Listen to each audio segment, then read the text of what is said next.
This is the Tree of Life, Season 28, Chapter 2. In this episode, we will be talking about how tautological strings become hierarchical strings. In sequential substitution, tautological strings are represented by a series of analog structures oriented around some common person within infinite recursion. The trendsetter becomes the highest in priority in the preceding reverse substitution, acting as the incoming consciousness for the second in priority, and so on and so forth. In the subsequent substitution event, sublimation leads to verbalization, the product of an artifact.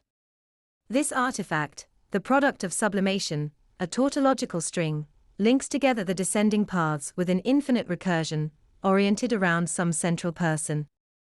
This artifact degenerates. As it does so, an impulse is substituted for the initially negated impulse that preserves the tension between the in-group and out-group. But in the process of that degeneration, consensus shifts.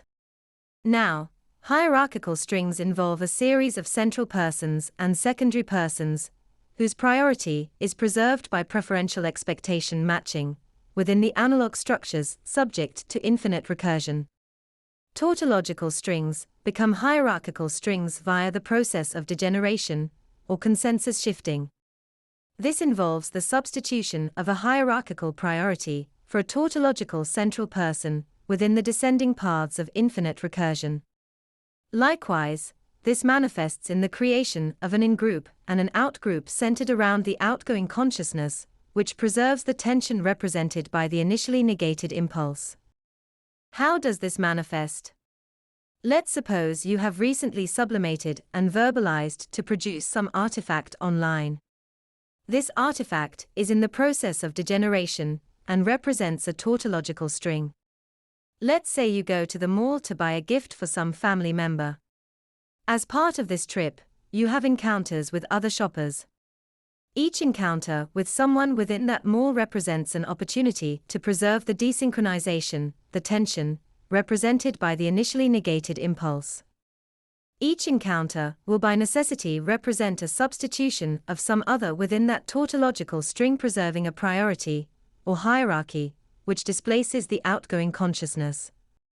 We saw that old artifacts of sublimation reflect a personalization in the degeneration, which preserves tension relative to some central person. This is because after degeneration, an artifact, which is a tautological string, becomes a hierarchical string through the degeneration. Finally, we can also see that tautological strings are the product of non-hierarchical recursion. Priming, as described in Season 27, Chapter 3, is effective because it temporarily dislodges this hierarchical priority by crossing domains with archetypal vocabulary. We can see also that spatial locations, where there is a great deal of desynchronization, tends to sift tautological strings into their hierarchical partners by substituting hierarchical priority within a tautological string. That's the end of the podcast for today.